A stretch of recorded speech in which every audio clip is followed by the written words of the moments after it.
So ito yung ginawa natin bisagra kasi nasira na yung bisagra na winelding, no? So mali yung pagkaka-weld kaya ginawa na lang natin ng remedyo. Ayan, natanggal na rin kahit doon sa may ibaba.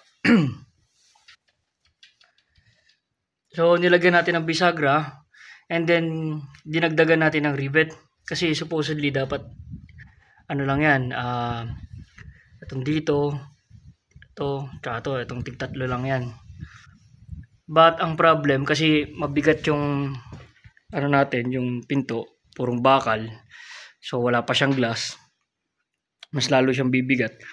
Pag binubuksan, medyo umaangat yung bisagra, no? May possibility na lumabas itong masira itong